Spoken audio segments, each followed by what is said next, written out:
할렐루야. 오늘도 새날을 주신 하나님을 찬양합니다. 우리에게 새날을 주신 그 하나님께서 오늘 우리의 앞날의 모든 길들을 친히 열어주시고 뚫어주시고 풀어주셔서 기대하고 기도하고 나아가면 반드시 기적을 이루는 이 하루가 되게 해 주실 줄 믿습니다. 오늘 그렇게 승리하시며 살아가시길 바라고, 오늘 우리에게 주시는 하나님의 말씀은 누가복음 4장 16절에서 21절 말씀입니다. 누가복음 4장 16절에서 21절입니다. 봉독해 드립니다.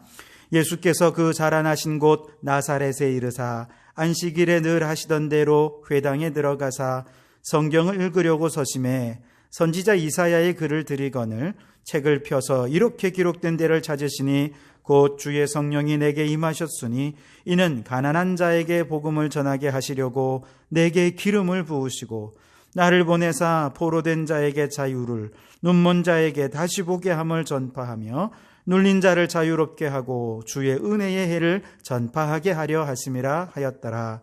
책을 덮어 그 맡은 자에게 주시고 앉으시니 회당에 있는 자들에게 다 주목하여 보더라. 이에 예수께서 그들에게 말씀하시되 이 글이 오늘 너희 귀에 응하였느니라 하시니 아멘.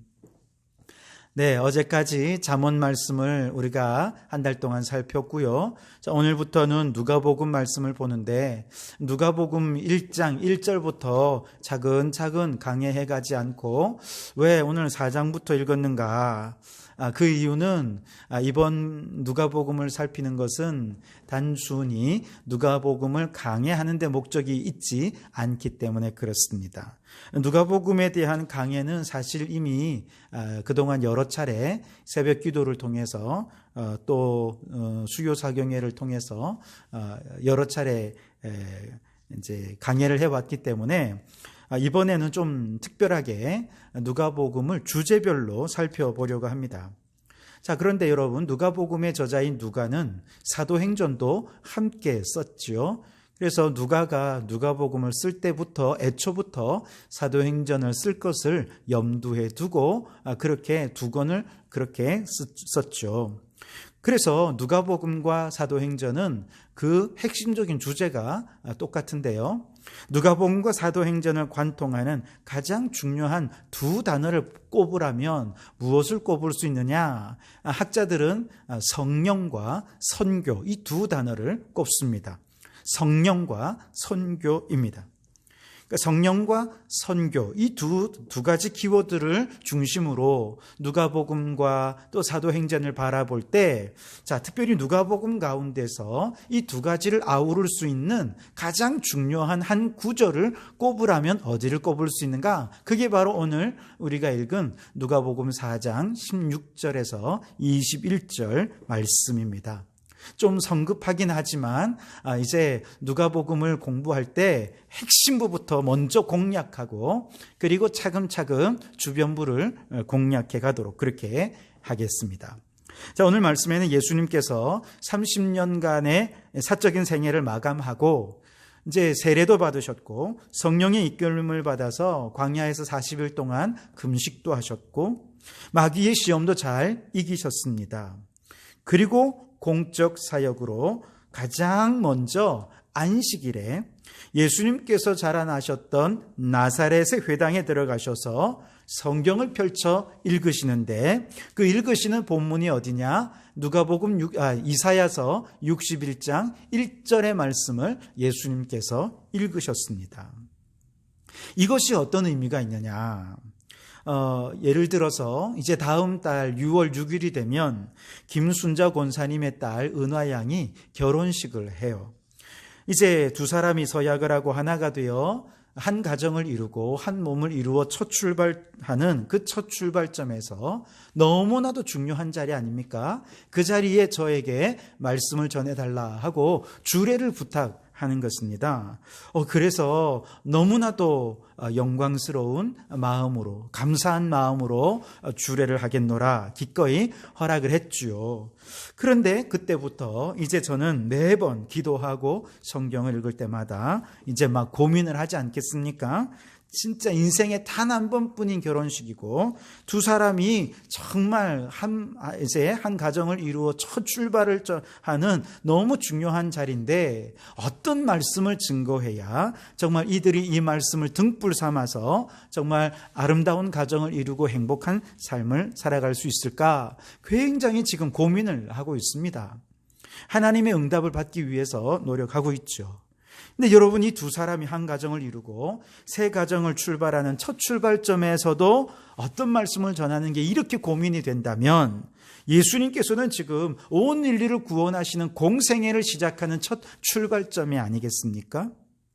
예수님께서 아마 이 첫 출발점에서 어떤 말씀을 증거해야 할까 얼마나 많이 생각을 하셨겠습니까? 아마 성경을 이리저리 보시면서 아마 고민을 참 많이 하셨을 거예요. 어떤 말씀을 전해야 하나님께서 맡겨주신 이 구원의 사역을 사람들에게 가장 적절하게 이해시키고 알릴 수 있을까? 아마 고심고심 한 끝에 선택한 한 말씀이 이사야 61장 1절 이하의 오늘 본문 말씀일 것입니다. 이 말씀 속에는요, 이제 장차 예수님께서 지금부터 행하실 예수님의 그 구속사역이 어떤 사역이고 어떤 특징이 있고 예수님께서 그 공생애를 통해서 어떤 일들을 하려 하시는지 바로 그 핵심적인 내용들이 이 한 말씀 속에 다 담겨져 있어요. 그런데 정말 중요한 것은 예수님의 이 말씀 그 첫 구절에 무엇가 등장하느냐? 바로 성령께서 등장하신다는 거예요. 주의 성령이 내게 임하셨으니 그렇게 말씀하시죠. 다시 말하면 예수님의 앞으로의 모든 사역은 성령님과 함께하는 사역이라는 것이죠. 성부 하나님께서 예수님을 파송하셨습니다. 예수님께서 이제 모든 구원의 사역을 감당하시지만 예수님만이 아니라 성령님이 함께하셔서 성부, 성자, 성령님이 동일하게 함께 협력하여 행하셔야 이 구원의 사역을 완수해낼 수 있다라고 하는 것이죠. 그래서 예수님의 모든 사역은 그렇게 성령님과 함께하는 사역이라는 것이죠. 그리고 이것을 이제 예수님의 입장에서가 아니라 지금 예수님의 입을 빌어 이제 누가 공동체 많은 교회들의 이 편지를 이제 서신서를 써서 보내는 누가의 입장에서 한번 생각을 해봅시다. 누가가 이 누가복음서를 쓸 때가 언제냐 하면 AD 80년쯤 되었을 때입니다. 그러니까 예수님께서 부활하신 이후 지금 벌써 80년의 세월이 흘렀습니다. 10년이면 강산이 변한다는데 강산이 벌써 8번이나 변한 것이죠. 처음에 정말 주의 복음을 듣고 3,000명, 5,000명 그렇게 예수님을 믿고 구원받는 자의 수가 더해갔던 그 초기의 그 열정, 정말 그 뜨거운 성령의 역사로 가득했던 바로 그때로부터 벌써 80년이 흐른 것입니다. 신앙의 1세대들은 이미 순교해서 죽기도 하고 또 나이가 차서 죽기도 하고 많이 돌아가시고 이제 신앙의 2세대들이 주축이 되어서 교회의 중심에서 활동을 하고 있던 때입니다. 사실 신앙의 1세대들은 정말 핍박도 많았고 어려움도 많았죠. 그래서 신앙의 1세대들은 성령 강림 사건을 체험하면서 죽기를 각오하고 신앙생활을 하지 않았습니까? 근데 그런 때에 비하면 지금 신앙의 2세대들인 이들은 신앙의 열정도 지금 많이 좀 식어진 상태입니다. 열심도 좀 식었고요. 게다가 이제는 유대인들 중에서는 예수 믿는 사람이 아무도 없고 이방인들이 모든 교회의 주축이 되던 그런 시대입니다. 그리고 그 유대인들은 이 이방인 교회에 대해서 굉장한 핍박을 가하고 있는 그런 상황이었던 것이죠. 그러니까 내적으로는 열정이 상실되어 있고 외적으로는 이런 핍박들이 유대인들로부터의 핍박도 있고 또 이제 여러 로마 황제들로부터의 핍박도 있고 그러니까 안팎으로 흔들리는 위기의 교회를 보면서 누가는 아마 기도했을 것입니다. 주님, 이렇게 성도들의 식어진 열정을 회복시킬 그 한 말씀을 주십시오. 대적들의 핍박을 순교의 각오로 감당할 그 영적 열정을 회복할 한 말씀을 허락해 주십시오. 그래서 다시 처음 신앙을 회복할 수 있는 그 한 말씀을 내게 주십시오. 그렇게 간절히 기도한 다음에 선포한 말씀이 바로 이사야서 61장 1절 말씀, 주의 성령이 내게 임하셨으니 라고 하는 말씀이죠. 무슨 말입니까? 교회가 그 식어진 열정을 회복하려면 무엇이 필요하다는 거예요? 성령의 역사가 필요하다는 거예요. 성령님이 오셔야만, 성령님이 임재해 주셔야만 교회가 첫사랑을 회복할 수 있다는 것이죠. 흔들리는 교회를 바로 세우고 처음 신앙을 회복할 그 모든 능력이 어디서부터 오는가? 성령의 임재로만 가능하다는 것입니다. 예수님께서도 공생의 사명을 시작하실 때 성령이 임하셨고 성령이 함께 하심으로 그 사명을 감당할 수 있노라고 말씀하신 것처럼 교회도, 교회의 모든 사역도, 교회의 부흥도, 교회의 예배도 성령의 임재로만 가능하다라고 지금 선포하고 있는 것이죠. 아마도 누가복음의 이 말씀을 처음에 받아 읽었던 AD 80년에 그 초대교회 많은 성도들은요, 아마도 이 말씀을 읽은 후에 가슴이 뜨거워져서 그 자리에 털썩 주저앉아 무릎을 꿇고 성령님의 임재를 사모하며 곧바로 기도하기 시작했을 것입니다. 성령님 임재해 주십시오. 식어진 열정을 회복하게 해 주십시오.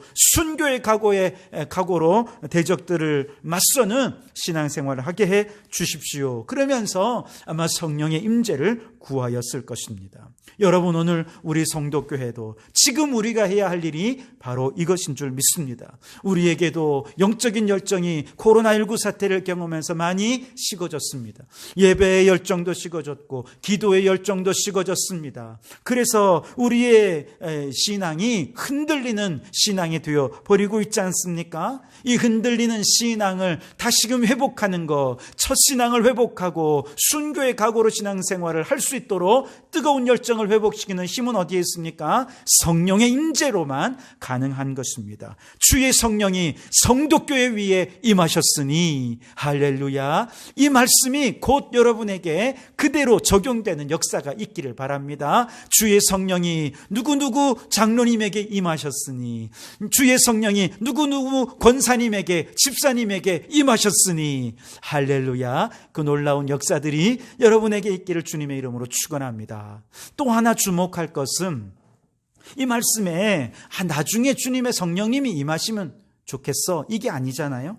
미래에 임하실 거야 라는 것이 아니라 이미 성령이 임하셨다, 현재형을 쓰고 있죠. 그리고 그 성령께서 임하시니 가난한 자에게 복음을 전하게 하시려고 내게 기름을 부으십니다. 나를 보내십니다. 그래서 포로된 자에게 자유를, 눈먼 자에게 다시 보게 함을 전파하게 하셨고, 눌린 자를 자유롭게 하고 주의 은혜의 해를 전파하게 하셨습니다. 성령님께서 그렇게 하신 것이죠. 그리고 21절에 이 글이 오늘 너희 귀에 응하였느니라 하고 선포하셨습니다. 이 말씀이 장차 응하실 것이야 미래형이 아니에요. 만약 이 말씀이 성취되면 참 좋겠어, 조건문이나 가정법도 아닙니다. 지금 현재형으로 예수님과 함께 성령께서 임하시니까 이미 그 말씀은 성취되었다는 것입니다. 여러분, 주의 말씀은 어떻게 성취됩니까? 예수 그리스도와 함께 성령께서 임재하시면 그곳에 말씀의 성취의 역사가 일어나는 것입니다. 미래형도 아니고 지금 오늘 이곳에 예수님을 만나고 성령님이 임재하시면 그곳에서 말씀이 성취되는 역사가 일어나는 것이죠. 여러분, 예수님께서 이렇게 담대하게 현재형으로 선포하실 수 있었던 것은 바로 성령님과 동행하는 사역이었기 때문에 가능한 것이었죠. 교회가 그렇다는 것입니다. 교회 안에 가난한 자에게 복음이 전해지고 기름 부어 일꾼 세우시는 분이 누구시냐? 성령님이십니다. 우리를 포로된 자, 눈먼 자에게 보내시는 분이 누구십니까? 나를 보내사라고 할 때 보내시는 분이 바로 성령님이십니다. 주의 은혜의 해를 전파하게 하시는 분이 누구세요? 성령님이십니다. 결국 교회는 성령께서 주권자가 되셔서 성령께서 교회를 이끄시고 성도들을 이끄실 때 비로소 바로 그 자리에 현재형으로 하나님의 말씀이 성취되는 것이죠. 여러분, 담대히 현재형으로 이제 선포하십시오. 성령께서 이미 임하셨다. 주의 말씀은 이미 이루어졌다. 사실 예수님께서 이 말씀을 하실 때 예수님은 이미 아무런 사역도 시작도 안 한 상태가 아니겠습니까? 마찬가지입니다. 오늘 우리도 마찬가지예요. 아무것도 하지 않고 이제 시작도 안 했는데 이미 성취된 것을 선포하는 거예요. 믿음으로 선포하는 것입니다. 확신 속에 선포하면 그대로 이루어지게 되는 것이죠. 여러분, 우리 성도교회 위에 이미 성령께서 임하셨습니다. 성령께서 주도적으로 사역하시고 기름 부으시고 우리를 보내시고 사명을 성취하게 하십니다. 이 모든 교회의 사역의 주권은 누구에게 있습니까? 바로 성령님께 있는 줄 믿습니다. 그러므로 여러분, 이제 사람을 믿지 마시고 사람을 의지하지 말고 오직 성령님을 믿고 성령님을 의지합시다. 우리의 신앙에 있어서 모든 주도권이 주님 앞에 올려드리고 철저히 그분께 순종하며 따르기로 결단한다면 우리는 잃어버린 열정, 잃어버린 신앙, 잃어버린 꿈, 잃어버린 비전, 잃어버린 사명 다 회복해서 초대교회와 같은 놀라운 부흥의 역사를 보게 되어질 줄 믿습니다. 오늘 이 하루 살아가실 때 여러분의 삶 속에도 성령님께서 함께 하시면 여러분의 행하는 모든 일들 놀라운 축복으로 성취되어질 줄 믿습니다. 오늘 그 믿음으로 선포된 말씀이 우리의 삶에 성취되는 것을 목도하며 살아가는 하루를 보내시기를 주님의 이름으로 축복합니다. 기도하시겠습니다. 하나님, 오늘도 주님의 말씀과 함께 이 하루를 시작하게 하시니 감사합니다. 예수님께서 성령님과 함께 공생애를 시작하셨듯이 우리도 매일매일 하루하루를, 그리고 가정일이든 직장일이든 사업이든 모든 일의 시작에서 성령님과 함께 모든 일을 시작할 수 있도록 임지해 주옵소서. 이미 임하신 성령님께서 우리 교회의 모든 성도들과 동행해 주셔서 잃어버린 열정 회복하게 하시고 모든 예배마다, 기도마다, 모든 사역마다 초대교회의 뜨거운 생명력을 동일하게 경험하는 역사가 있게 해 주옵소서. 성령님께서 성도들의 삶에 기름 부어 주시고 세상으로 파송하여 보내셔서 오늘도 기도하며 행하는 일마다 성령 하나님의 뜻이 이루어지는 복된 날 되게 해 주시옵소서. 예수님 이름으로 기도하옵나이다. 아멘.